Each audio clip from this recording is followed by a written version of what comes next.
where will you find resilience?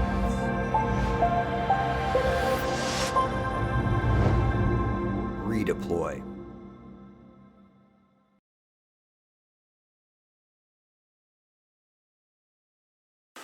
So I can tell you the exact moment that I realized that I would be giving this talk. It was 4 years ago. Let me explain that. So I was sitting in an incident review, and I asked a question. I asked, someone had been describing a sacrifice decision that was made, some load shedding or some other thing. I don't actually remember much else about the incident review meeting, but I'll remember what the facilitator said to me for the rest of my life, because what he said to me was, we don't ask who questions here because we're blameless. Raise your hand if you've been in a blameless post-mortem or incident review or other such thing. Raise your hand if you're in an organization that values blamelessness in some way. Most of you. Cool. So before I go any further, I need to make some caveats here and sort of give the operational range for the advice contained in this talk, which is this talk is for practitioners. This talk is for the people in the room doing the work. Are the bosses all gone? Cool. So let's talk about how we can get better at doing post-mortems. I'm going to make a maybe charged claim, which is that blameless post-mortems are making us less resilient. So I want to convince you that this isn't about the idea of blameless post-mortems. I think John Allspaw's essay was quite good. But I think that blameless post-mortems, as they are being practiced, are not letting us tap into some of those sources of resilience that we need. And so the goal of this talk for me is to give you an understanding of how blame works so that you can understand how it works in this context, and to give you some concrete ideas about how you can participate or facilitate these meetings differently. So I'm going to start by talking about what I think is one of the fundamental reasons that blameless postmortems aren't working as well as we would like, and I'm going to call it the fundamental attribution error just to confuse you. And it's the idea that attribution has a causal connection with blame. Specifically, that if you know who did something, then you will blame them. One of the problems when talking about blameless is that no one seems to have bothered to define what blame is, and so I want to be a little bit more specific here and say that attribution can lead to sanction, punishment. So John Allspaw's essay talks about punishment and retribution, so those are examples of sanction. And so the idea here that I've seen that's represented in we don't ask who questions here is if we want to not sanction in ways that are destructive, and I think we all agree that punishment and retribution can be destructive, we want to stop that. The idea that I sometimes see is that the way that we do it is by stopping attribution. I've even seen this in PagerDuty's incident post-mortem guide, where they said that a blameless post-mortem is critical for understanding failures because we want to understand how the mistake was made instead of who made the mistake. And I have some bad news for people who want to understand how mistakes were made without knowing who made the mistakes. So let me use this example. So let's say that you notice that planes are crashing, and you think this is bad, and you want to stop the planes from crashing. And so you notice the causal relationship between planes taking off and planes crashing. You think to yourself, I get it. What we do is we make the planes stop taking off. And this prevents the problem. If there are no planes taking off, there are no planes crashing. The problem is that while attribution can lead to sanction, it's also necessary for learning. So much like we don't want to collapse the global economy by making planes stop taking off, we need attribution to get to key learnings. And actually, so how many people here have read John Allspaw's essay, Blameless Post-Mortems? Out of this group, I'd say maybe half of you. Remember, you all self-selected to come here to talk about resilience engineering with John Allspaw. In his essay, he answers the question, why do we need attribution? It's so that we can learn stuff from the people who were there, like what actions they took, what effects they observed, what expectations they had, what assumptions they made. And we want to understand their understanding of the timeline of events as they occurred. So this is straight from the horse's mouth. We need to ask who questions to be resilient. So here's where we are, some of us, and there's a broad diversity of ways that everyone says who questions are taboo. We'll get to that a little bit later. But based on this assumption, this sort of model, if we want to fix the problem where we want to be able to get to learning, but we want to reduce the likelihood of destructive sanction, then we have an opportunity to do something about that arrow instead. So we want to break this causal link between attribution and sanction, and the way we do that is by understanding what that link is. And here's the thing, that link is called blame. Blame is the link between knowing who did a thing and punishing them for it. And what we actually need to do is not destroy that link, we need to rehabilitate it. What we actually need to do is get better at knowing when it is appropriate to sanction and when not, and at dealing with destructive sanctioning behavior. The question we need to answer is, how can we know who did stuff without punishing them? So, as all good talks must, I will begin with ontology. What is blame? I'm going to give you a definition that's pretty broad. It might not be the one you're familiar with. You might not even have an explicit definition of blame that you've arrived at. This definition is pretty standard in the way too many moral psychology books that I've read. It's that blame is a moral judgment with a cognitive and a social nature. And I'm going to talk about both the cognitive and the social nature, so figure out what we can learn about blame that can help us in our incident reviews. The first question we need to look at is, why do people blame? So, Jay mentioned Dan Dennett earlier, so I can say that Dennett points out that when we ask why questions, we're often asking one of two questions in disguise. We're often asking either a how come question or a what for question. We're either asking about causation or function. So how come we blame? Let's talk about how blaming arose in human brains, why it's a thing that brains do. I'm going to take a pluralistic approach here that comes from this paper to argue that there is some evolutionary first draft of a moral mind. Our brains are structured such that we can have moral thoughts. But this draft is edited continuously throughout our cultural development. And in fact, moral cognition is not something that is innate. It's not just something that resides in our DNA. It's not inculcated, it's not something that's taught through parents telling their children to not do things as effectively as it's constructed. So, moral cognition is constructed by example, by living in society. It starts in early childhood development and proceeds throughout our lives. And the way we understand what is moral, what is good and bad, what is worthy of punishment or not, is by living in a society. So now we can ask the causation question. Now that we've dealt with causation a little bit, we can talk about function. What is blame for? So I love Dr. Cook's archetype of bone. I love the way it lets us think about resilience, and he pointed out that resilience engineering on bone has been around for about 3,500 years. I want to present to you an archetype of resilience engineering that has been around for as long as we have, which is that blame is about, moral judgment in general is about social regulation. And blame serves an important and even necessary role in enforcing our norms.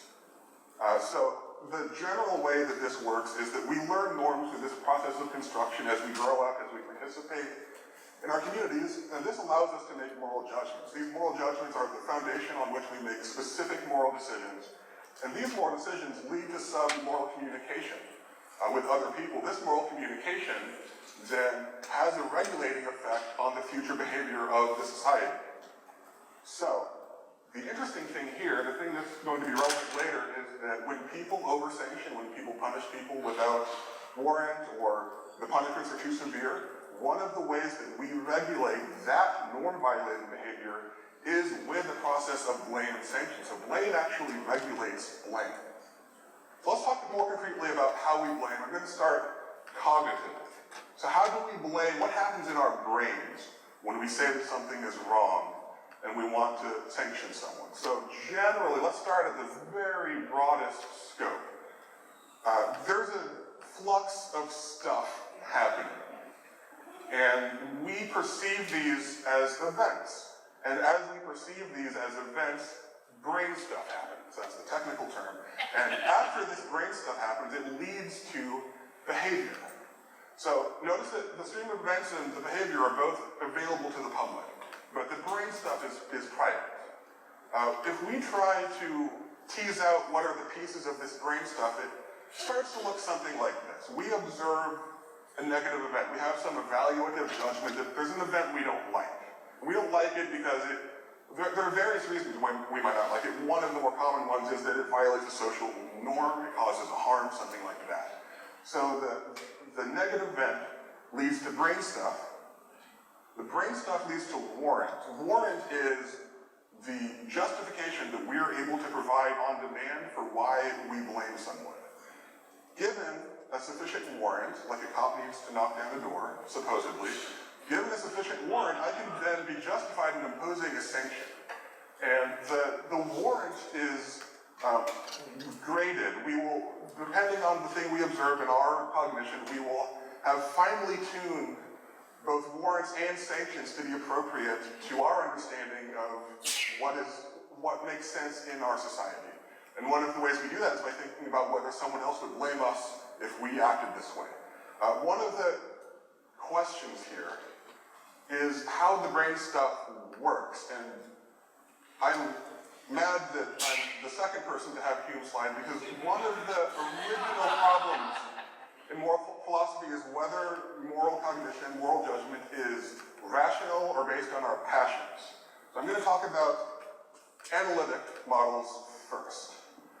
There's an article called The Theory of Blame, and it posits a model that is somewhat similar to this. This is a representation, it aligns a bit, that is about how we arrive at blaming judgments when there's some omission. I should have done something, but I didn't. So this is just sort of a sins of commission's pathway of blame. And it starts with a negative event. And then we ask a series of questions about the event. We ask, was it a norm violation? If it was, we keep going. If it wasn't, we don't blame as much. We ask questions about causality. And we ask questions about the control that agent had over the event. Then we ask questions about intentionality. We ask questions about what they desired, what they were able to foresee, and so on.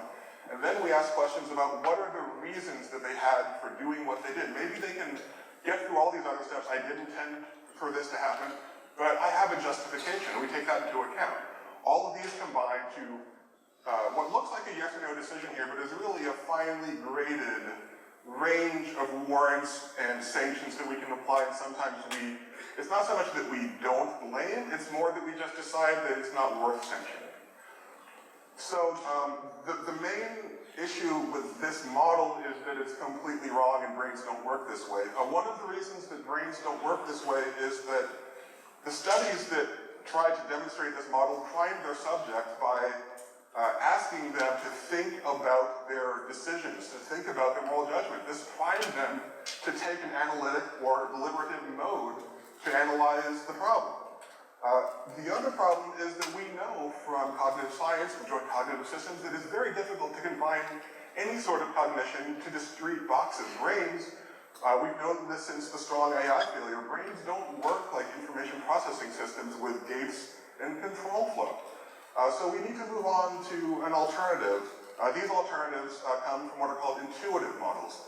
The idea here is that blame is often intuitive and automatic, and is driven by some natural impulsive desires we have. You could call it natural, intuitive, automatic, or immediate, because these things happen very early on. Within milliseconds of our perception of the events, we can register brains doing this stuff. And one of the things that this implies is that these moral judgments, they're really sort of evaluations more than fully formed judgments, but these evaluations come up, they arise in our brain already formed. We go, you stepped on my toe, that's bad, but we don't have the ability to introspect and understand the reasons or the causes of that evaluation. It just appears in our brain, and then we have to do stuff with it. And another another thing that makes this problematic is that we know that preconceptions and heuristics and biases play a large role in how these evaluations are produced. So if I think that the technical term is socially unattractive, if I don't like you, if I think you're a bad person, I am more likely to blame you and sanction you more strongly based on that bias. So what the field in general has been moving more towards in the last 20 years, and what I'd like to move more towards, are more holistic models. One of these models is called the parallel processes model, and it's the idea that yes, there are deliberative and there are intuitive judgments of morality, but they sort of interpenetrate. They're sort of happening together all the time. So one of the things that you do, even if you're in a deliberative mode, is you need to recruit new information so that you can process it and make a decision. But your recruitment of that new information has to go through this intuitive automatic stage to get into your brain, so it already comes laden with these evaluative judgments. And the key here is that if we combine intuition with deliberation, there's a good chance that this is really what happens in the brain. And so if we think about it as being sort of a dual system model, we're getting closer. I'll describe why that's not close enough, but we're getting closer. And that our capabilities and our motivations have a strong effect on the moral judgments that we're able to construct. So what I mean by capabilities are what are sometimes called cognitive resources. So the cognitive resources that are available to us are in our environment, for example, how much time we have to process the decision, how much pressure we're under to make a decision, influence the quality of the moral judgments that we're able to construct. There's a model of blame that's called the prototypal model that does away with some of the problems of the dual system model, but there are actually really two completely separate disjoint systems. They are really sort of interacting in interesting ways. It's called the prototypal blame model. And in order to explain this model, I have to explain prototypes to you, which makes me very upset that Michael's talk, which is going to explain prototypes to you, happens later. So I have to get into a little bit of the psychology. Like, I understand that this is why people hate moral philosophers, but here we go. So there has to be at least one treachery of images slide at a conference like this, and interpretations of treachery of images are sort of like opinions in that everyone has one. So Marguerite's interpretation was very specifically about, I can't fill this pipe, I can't smoke this pipe, it's not a pipe, it's a representation of a pipe. And Ryan Kitchens had his interpretation, which was fine, it's okay, it's fine. My interpretation is a little bit different, which is, what even is a pipe? When we say that something is a pipe, what do we mean? This is the Google Images result for pipe, and if you look at these, you can see that some of them are pipes, and some of them are not pipes, and some of them are in a weird space in between pipe and not pipeness. And the idea here is that the first image that I gave you, Marguerite's pipe, is a prototypal pipe. It's a collection of features. It's a canonical example that when you think of what is a member of the category of pipe, you compare things to. And in this configuration space, you decide how near that thing is to this prototype, and that's how you make a decision about what is a member of the category of pipe. Now, if I had showed you the first image on the left, and I said, this is a pipe, and then I had asked you to make these categorizations, they would have been completely different. And in fact, if you look at some of these, they're sort of less pipe-like because they're used to smoke marijuana. What you'll find is that the distance in the configuration space between the prototype and the example we're looking at makes it take longer for humans to recognize something as being a member of a prototype. And this is an intuitive thing that happens very quickly, but you can measure it. So what is argued in that paper is that blame is prototypal, and it argues for a specific prototype of blame, which is the care-harm prototype. I think that there are some other prototypes of blame that we also use. But one of the things that's very important about prototypes is, can someone tell me what this is? Shout it out. It's a panda. But it's not. It's a collection of weird, blotchy shapes. And you know that it's a panda, and you didn't have to think, does this collection of weird, blotchy shapes sufficiently match my prototypal concept of a panda? You just said, that's a panda, because that's how prototypes work. And in fact, you can see the shape of the panda's face, even though it's not really there, because we want coherence. When we find something that's close to a prototype, we will put the rest of it there in our brains automatically to make sense of it. This is important for my typo and also for moral cognition. There's this idea that there's dyadic completion. So dyad here just means two things. I don't know why people call them dyad. So there's two things and there's some sort of completion.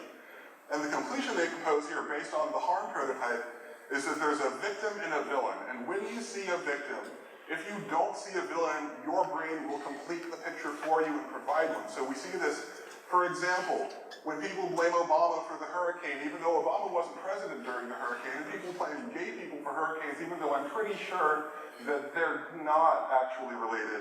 People will find ways to complete this dyad and find a villain when they see a victim. I would like to argue that the failure human error dichotomy is similar. When we see failure, we are conditioned to find human error in a similar prototypal way.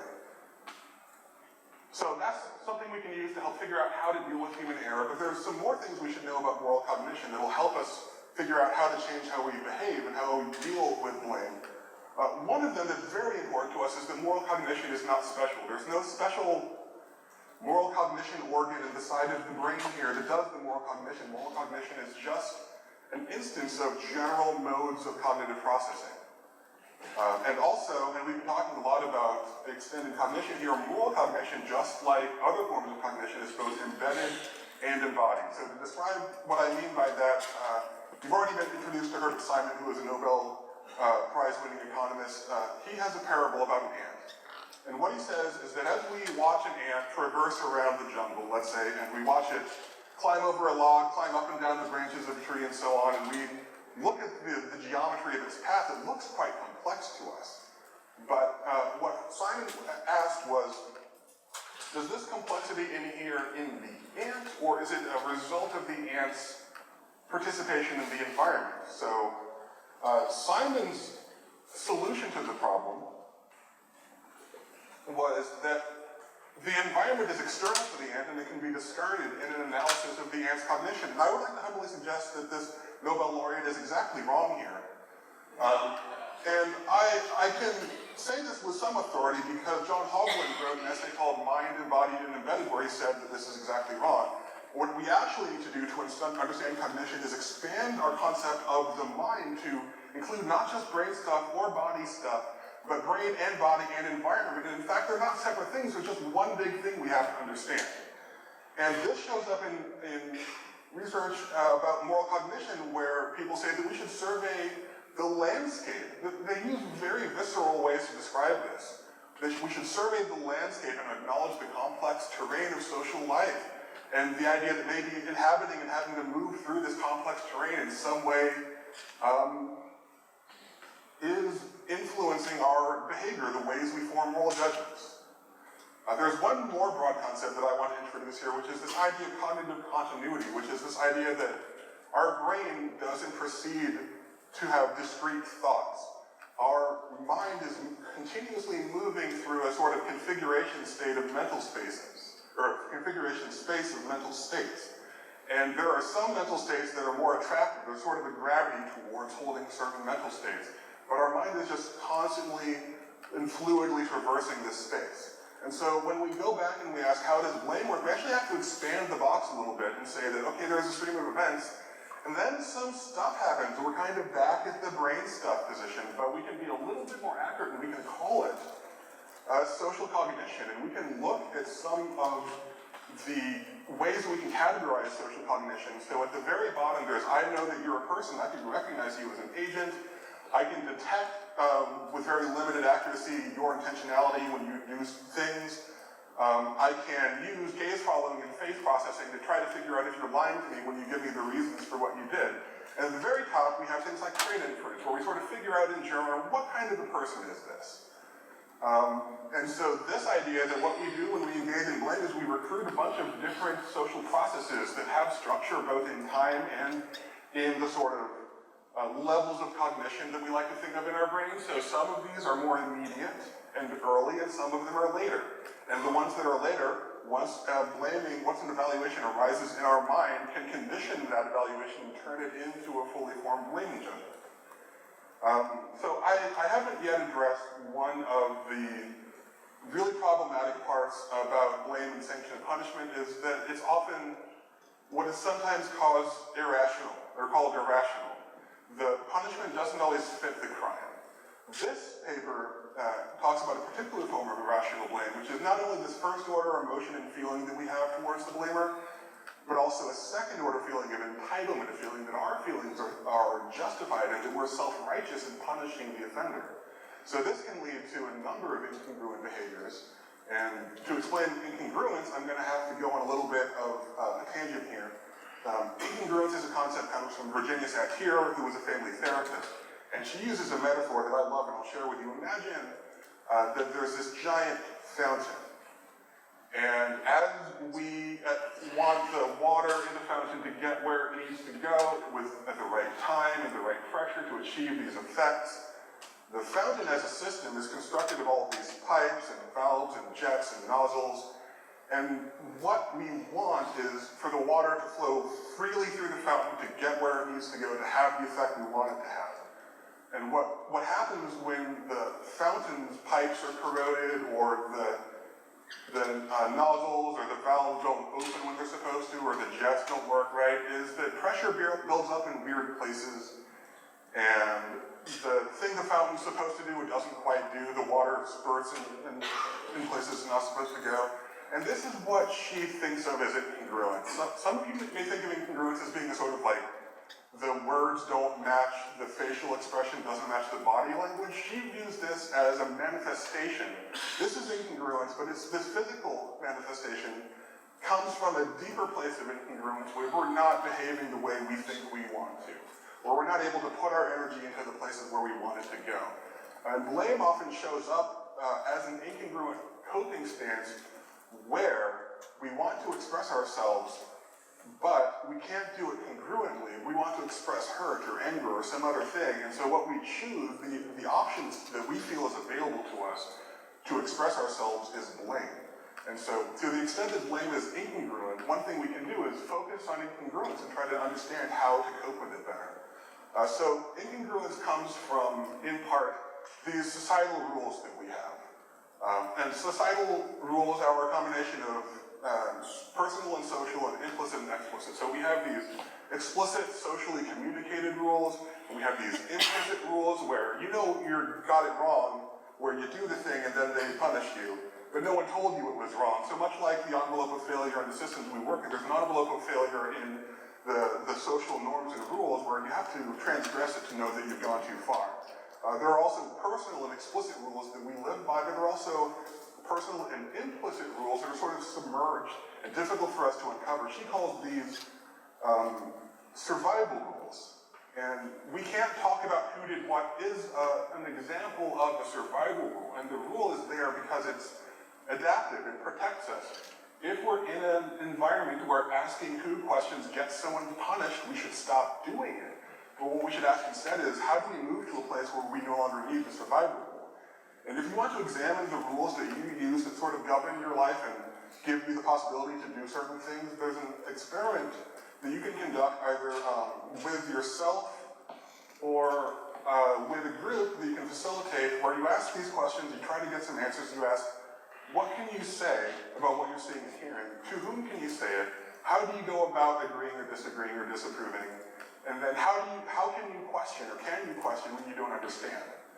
And what this all gets back to for me is, what do we do with the mad that we feel? Blame is often accompanied by anger, and anger sometimes erupts into these destructive behaviors, but the anger itself simply is. It's just something that happens. And so the question is what we're going to do with it. And this is true for each of us personally in our own lives. It's also true for us as facilitators. When we see someone behaving in an incongruent way, what can we do to help them? And what we can do as facilitators can often be decisive. I would argue that blame is also like this. Blame originates via these immediate, automatic, effective, emotional, preconscious processes, and we can't prevent it. It just simply is. And so the question before each of us is, what are we going to do with it? So let's talk about what we can do about blame. Let's talk, and this is directed specifically to facilitators. And I want to say that the reason I had the slide about bosses is that we all live in a society where there are power relationships, not just boss and employee, but each of us have a unique relationship with everyone else, and part of that relationship is power. And so as facilitators, as managers, as participants, as peers, we need to navigate that relationship as we're doing these things. So I want you to keep that in mind as we talk about this. But one of the things we can do about blame is that we know that availability of cognitive resources helps us make better blame judgments. We know that the things that people were thinking, the mental states that people were in, how they were feeling prior to making a blaming judgment, has a huge effect on the result of that blaming judgment. So we can try to construct environments that reduce the emergence of destructive blame and are already leading towards more productive outcomes. How many of you are familiar with the Agile Prime Directive? How many of you, as facilitators, include some sort of preamble or stage setting, a scene or stage setting when you do facilitations? The reason this works is because it creates an environment in which we are less likely to assign blame to people because we have in our mind that people are doing their best. The other thing we can do is we can give people more access to the cognitive resources they need to make better judgments. So don't rush them, don't force them, don't pressure them. Create a space in which they're free to pursue these slower and more deliberative processes so that those can actually happen, because to the extent that we can recruit these more deliberative processes, we get better blaming judgments. The other thing I want to say for facilitators is that congruence is your superpower. First of all, being congruent yourself is necessary. You have to be congruent. You have to say what you mean and mean what you say. When you say something, as a facilitator, people have to trust that you mean what you say. You have to remain grounded and leveled in difficult interpersonal situations. And you can also identify incongruence in others as an opportunity for compassionate intervention. You can say, hey, I noticed that you're acting this way. Maybe you feel angry. Is that something you want to talk about? We can interrogate these behaviors that we see, these blaming behaviors, these sanctions that people impose. Why did you do that? That why is really a way to launder blame. And if you see someone as a facilitator say, why did you do that? You can interrogate that. You can ask them, what answer do you want? One way you can know if a why question is just a way to launder blame is you can ask them to restate the question with another word. If they can restate the question as a how question or a who question or a what question or a when question, it's more likely to be a real question. If they have trouble with that, it's an idea that maybe they're not really congruently asking a question. Another thing we can do as facilitators, and you might be wondering why I brought up that path model of blame if it's so wrong, is that it's still effective for us to use as a cheat sheet in these interventions and also in our own brains. If we can prompt people to recruit these deliberative processes, to ask questions about intention, or questions about causation, or questions about reason, or questions about was it really a moral act at all? You turned the server off. Does turning a server off make someone a bad person? We can recruit these deliberative processes that can cause people to reevaluate the initial effective judgment to come to something better. So we can also intervene in general in incongruent blame behaviors by prompting people to recruit these more deliberative cognitive processes. So we can see the path model, and we can look at all of those as off-ramps. Those are all opportunities for us to blame less, to sanction less, to not over-sanction. Another thing I want to mention for completeness here is that blaming judgments and sanctions are often finely tuned and highly adaptive. We go about our days making these judgments constantly, and most of the time they're quite accurate. We don't blame people who walk by us and maybe nudge us in the shoulder. We don't see it that we need to stop and punch them in the face. We just don't do that. We're very good at not blaming people when it's not appropriate. What's exemplary and what draws attention to it is the times when it goes very badly wrong and the effects it can have. But we should acknowledge that blame itself is actually quite adaptive. And because blame enforces social norms, we can use blame to enforce blame and sanctions. And how do we do that? So here's the sort of model for it. So there's this sort of envelope of socially acceptable behavior, and someone transgresses it in some way. So we apply a sanction, and that sanction pushes it back behind the envelope of socially acceptable behavior. And the way we regulate social norms is that we just keep applying these sanctions. And not only do we regulate the norms as they exist, we also construct norms based on what we choose to sanction or not. We change the norms and rules of our society. So we all should also need to think about how we can use this horrible piece of social regulation to construct the norms that embody the society we want to live in. And we can use these sanctions to cope with the destructive blaming behaviors. And the way we can do that is we can find a sanction that fits in terms of how intensely we express it to the extent to which we direct it towards the person. So for example, Let's go back to, we don't ask who questions here because we're blameless. This was a sanction. There was a social rule that said you don't ask who questions, and I violated that social rule, and so I was sanctioned by the facilitator. And his sanction was almost prototypically a finding fault sanction. He said it was in fact more so it was a restatement of the rule. It was not, hey, you don't ask that question. It was, we don't ask that sort of question here. And actually it's said to be very common. And he went on to say, I know you're new to this team, you might not have already known this. He was applying deliberative processes to say that I had justifications for why I did what I did. I didn't know better. And so as facilitators, we can find a range of interventions when they're necessary that we can use to gently and with compassion and empathy guide people towards expressing themselves that are in ways that are healthy for the society as a whole. So in conclusion, I want to say that attribution is a necessary source of resilience because it leads to learning. And in fact, we have these strategic resilience reserves, they're called human brains, and because we don't access them, because we don't ask who questions, we have all of these untapped strategic resilience reserves that we're going to need to start tapping into to solve the problems of tomorrow. I also want to say that blame, rather than being a problem, is actually a source of resilience because it provides social regulation. So what's beyond blameless is that we need to envision a new world in which who questions can be asked safely, in which blame and sanction are deployed with care and empathy, both for our community as a whole and for the people that we sanction.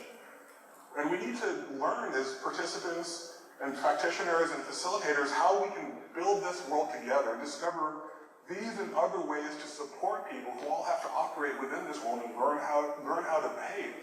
So I hope I've given you a glimpse of what this world could look like through a glass darkly, perhaps, and maybe I've convinced you to give it a try and see what you can learn. Thank you.